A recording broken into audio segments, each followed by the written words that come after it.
Hey everyone, I am so excited to be doing another podcast interview, and I'm so pleased to welcome Eden Ross on as our guest. Eden Ross is a 16-year-old self-published author who released her debut novel, The Age of Fire: Rise of Warriors, the first in a YA trilogy. Eden has been writing for as long as she can remember, and at just 11 years old, she had an idea that eventually became The Age of Fire. She began writing the final draft of The Age of Fire when she was 15, and the book was published close to a year later. Eden is based out of her home in the US. She loves dragons, books, movies, and her goofy little puppy Oliver. If she's not writing, she's reading, drawing, taking care of her mini zoo, or baking. So, welcome, Eden. Hi, thank you for having me. No problem. When I discovered you on Instagram and you said that you were only 16, that you're a teen author, I was like, I need to talk to this girl because you are just an inspiration. I'm so impressed, and I just am looking forward to learning more about your writing journey and all that. So, I know you said in your bio that just a little bit about your background with writing, but could you go into a little bit more detail of when writing started for you, what that journey has been like? Yeah, so I've been writing since I was about 9 years old, and that's kind of when I decided I wanted to be an author. And I really set my heart on being a teen author because I just thought that was really cool. And yeah, I mean, I've just been writing for as long as I can remember, and I've just always had such a deep admiration for authors. And yeah, I didn't start writing The Age of Fire until I was 11, which was about the same time that I discovered both the How to Train Your Dragon and The Hobbit and Lord of the Rings, which was kind of like my introduction to fantasy, which is what made me fall in love with fantasy. And I've been writing fantasy ever since then. Let's see, I started writing The Age of Fire, which was originally supposed to be a middle grade novel, Oh, really? which a standalone. Yeah, so as I grew up and kept writing this story, it changed a lot, and there was a lot more characters added. So it became a young adult trilogy, and yeah, I just kept writing. And as I was writing, I was saving up money so that I would be able to buy a cover and do all the things that needed to be paid for. So um, yeah, let's see. That's Yeah, amazing. I rewrote it. Yeah, thank you. I rewrote it a total of 3 times from start to finish, Wow. changing the plot and characters and a lot of things, but a lot of things stayed the same. Like, I created several, like 5 or 6 of the dragon breeds when I was 11, and they got to stay the entire time. Um, but I rewrote the book a final time when I was 15, and that's the draft that I stuck with and went on to publish. And so, yeah, I started working on refining my manuscript and editing and just getting ready to find and hire an illustrator. And I hadn't even at this point told anyone that I was writing a book, not even my parents. Oh, So wow. they had no idea until I came to them and told them one afternoon because I knew that if I wanted to publish, I needed to tell them. Yeah. And I remember they weren't very happy with me. Oh, Um, really? they they really did not like the idea of me being an author at all. They mostly didn't like it taking away from schoolwork, and they were just really worried that it would be hard to find a balance. And it definitely was, but it took me a couple months to figure it out. But I definitely am able to balance it now, especially since I've been doing it since I was 11. Um, so it took a lot of convincing, and I remember my parents, they don't like fantasy, so they just thought it was a really crazy idea and they didn't think anybody would want to read it. And I remember the first thing my dad said to me was like, "You actually think people want to read that?" in like kind of a mocking tone after I told Oh. them kind of the plot. And I remember going upstairs and crying like my little heart out and just being Oh. so heartbroken because your whole career as an author rides on whether people like your ideas or not. Yeah. So for that to be the first thing I ever heard about it was really crushing. And I was kind of like, I'm not going to write anymore. I'm done. Like, obviously, this was a crazy idea. But then like somewhere in that, I don't know, I had like a well, I'm gonna show you like attitude. And so I just like picked myself up and I kept going and working on publishing while also trying to convince my parents. And they just kind of had, after a while, like, oh, she's not going to give up. Like, they were just like, hands off, do it all yourself, do whatever you want to, but we're not like a part of this. And so I did. I spent hours researching how to publish my book. And that's kind of when I decided to be an indie author because that's what worked best for me in my high school, and it just sounded nice to be my own boss and have my set my own schedule, being so young. And so yeah, and I started working on formatting and learning like the ins and out of all of that. And I found Amazon KPD, which is what I'm published through. And I started my Instagram about this time. And I was kind of expecting to get laughed at a lot, like I was by my parents. But I mean, it was kind of like that for a while where people weren't really interested. But then a couple of my videos did like really well. And all of a sudden, there were all these followers and comments and people excited and interested. And so that was just a really big confidence boost for me, because having only heard negative things about my ideas had been like beating me down for so long. So getting to connect with other teen writers who were always saying they were really inspired by that was a huge confidence boost. And I knew that I was doing the right thing because a big goal of mine is to inspire other teenagers to pursue being an author and not to let that hold them back. And so, yeah, I just kept going and my videos kept doing well and my Instagram just took off. And that was a huge blessing for me. And so, yeah, during this time, I hired my illustrator and got my proof copies, and holding my book for the first time was really, really exciting because I'd spent like 5 years working on it at that point. So seeing it and holding it in my hands with the cover done was really, really exciting. And that was kind of when my parents started coming around and being like, okay, so she actually wrote the book, like it's actually here. And they started like being more supportive, my mom especially. And Mhm. my grandma was actually the first person to ever read it. Oh, And she cool. loves fantasy, so she loved it, which was also really exciting for me. And yeah, release day was in December. And I'd heard from other indie author friends that their first like publication didn't go as well as they had hoped. And I've heard that a lot, but I was like not really expecting very much from it, but I was shocked that release day went so well. It went like beyond what I could have imagined. There were so many people ordering and commenting and sharing, and it was just really, really exciting for me. So I keep sharing while working on the rest of this trilogy. And yeah, I'm still learning, but I'm having a lot of fun doing it. So Wow. I love just listening to all of that. Like I'm so sorry that the beginning was a little bit rough with like your parents and all of that, but I loved that you were so determined and motivated to accomplish this. And I think that's so admirable. And I think there's so many people in the thank you. world who are just like they aspire to do what you're doing, but either they don't have the work ethic or the motivation, whatever it could be. It could be lack of support. I mean, I think that's amazing that like you were able to be your own support for so long before getting on Instagram, and then all of a sudden and like seeing all these people being so supportive of you. And I just think that's just amazing. I was Yeah, it wondering, definitely was. so are do any of your friends at school, do they know that you've published a book too? They actually don't. Oh, they don't? I, I was made fun of a lot for wanting to be an author when I was little because I would share all my stories with all my friends and they just didn't like it. And granted, I wasn't a very good writer at that point, but they just kind of laughed me out of the room. And so Aw. I was really, really embarrassed to write and tell people about it. So I just didn't. And I kept going with writing. And I found the support that I was looking for in Instagram. And at that point, I didn't even think to tell people about it just because I'd been used to keeping it secret for so long.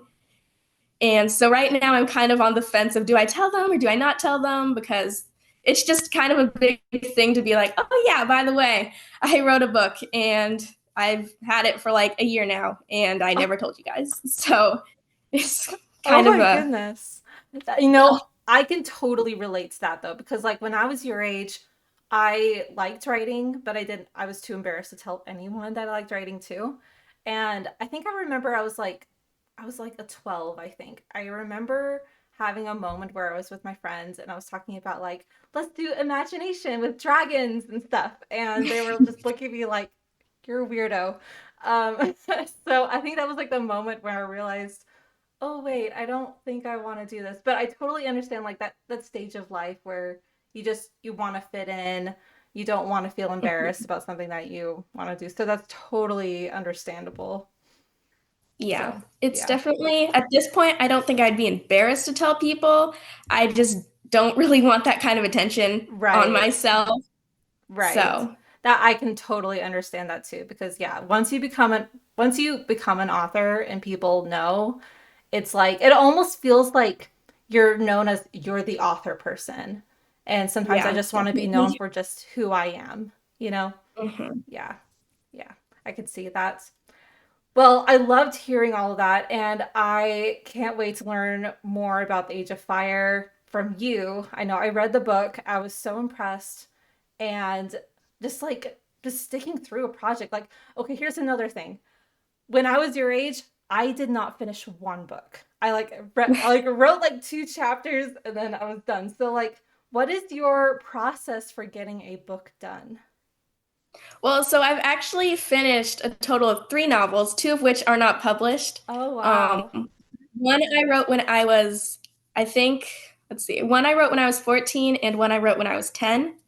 Um, and I really wanted to publish those. I just didn't, and I don't think I ever will. They're just not like very good. Yeah. But a big thing for me is I don't do really anything else other than writing and reading and like creative arts. So that's what I spend a lot of my free time on. So it's pretty easy for me to find time for that. And just I've always had a very like set, I can't stop until I'm done type of personality.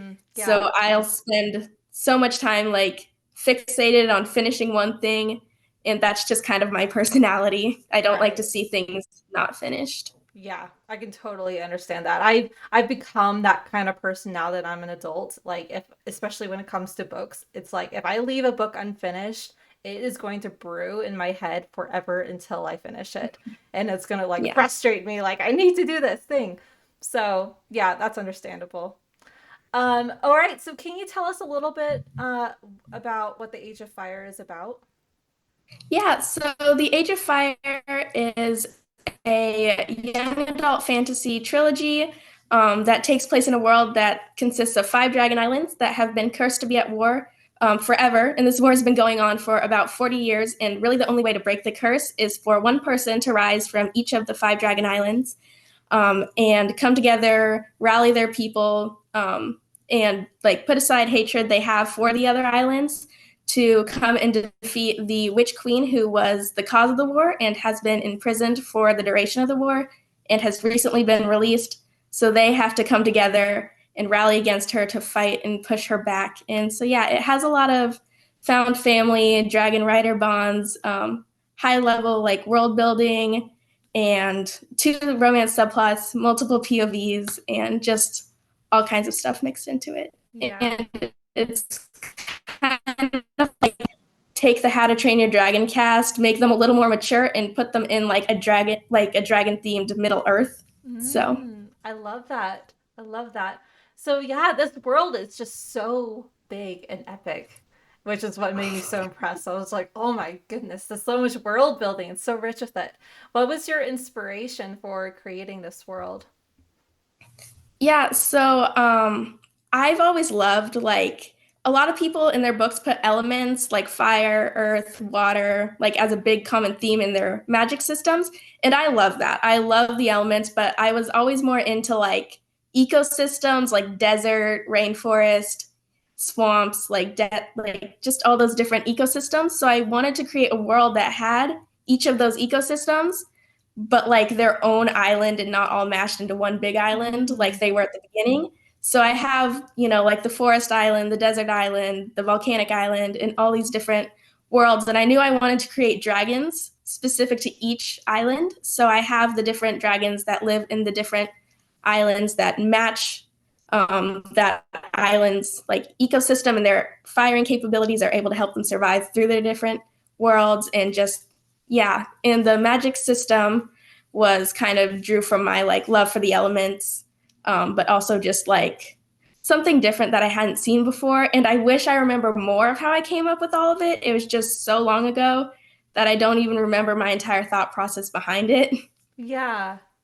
Well, I love that idea of like dragons with different elements from different islands, and I just can easily picture that. And it's very like, even though the world is epic, it's simple to understand. And that kind of like led into my next question was how did you come up with the dragon species and like the different elements? But I guess you already answered that. Yeah, um, I love playing with dragons and wingspans, horn shapes, tails, and just all the different things that they can do. I remember, I think the Triple Furies, the Nylas, the Snow Cutters, and the Arrow Wings, I all created when I was 11. So those were the dragons that got to stay. I definitely modified them a lot, but those were like original names that came from my wow. first dragon. That's amazing. Love that. I love that like dragons that have different powers that aren't just like the typical normal dragons just add a uniqueness and a fun to them Mhm, that is just yeah, it's fun to explore and create. So I really mhm. like that. And then you mentioned you have multiple POVs. You have like how many POVs do you have? You have like six characters that you There's follow? six main characters, yeah, and then there's like three that aren't the main characters that it kind of follows also. Yeah, like on the side. So that's a lot of characters to juggle. It So definitely how is. did you manage juggling each of those characters, writing their points of view and their character arcs? I remember working through that when I was younger and just being like, oh my gosh, how am I gonna like make this all make sense Hmm. and like flow?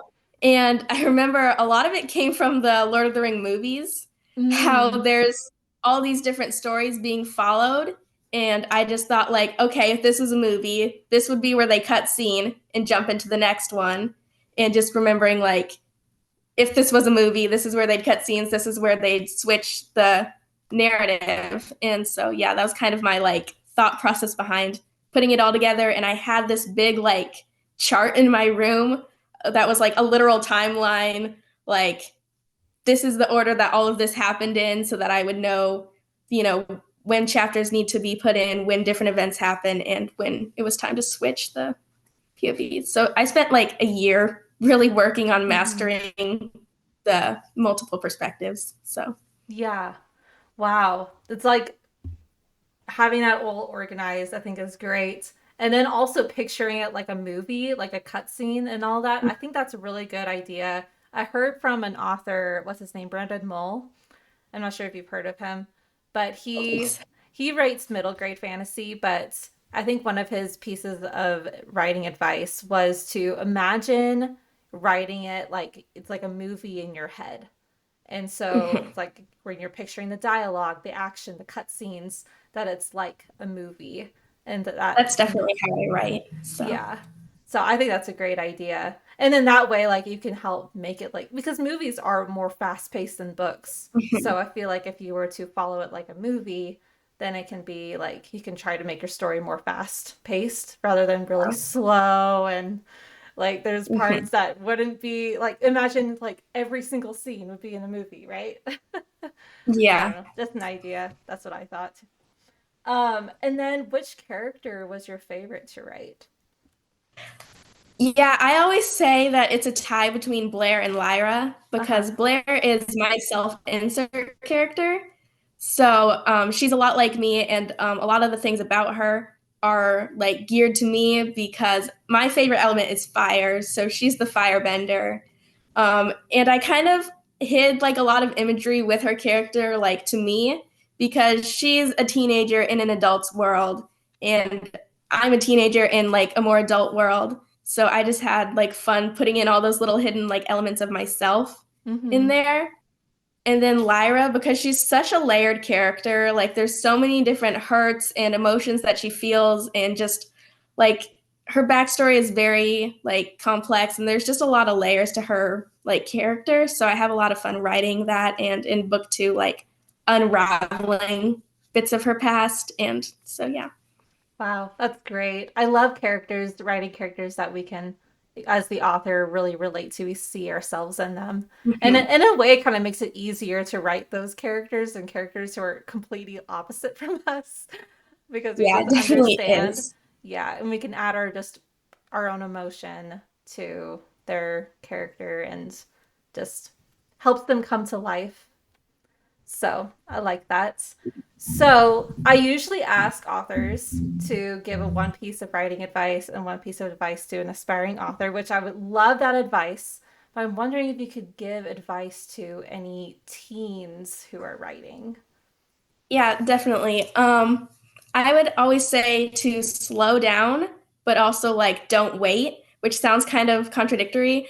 But I remember when I was 15, 14, writing and being like, I have to be published before like I turn 17. I have to be published before I'm 16. Like I really had my heart set on publishing at 15 and just being like pushing myself and burning myself out and just being so fixated on publishing by a certain time that it just I stopped having fun writing, and I was like really freaking out at that point. And one day I was just like, okay, calm down. You do not have to publish at a certain point. Like, it will be ready when it's ready. You will publish when you need to publish.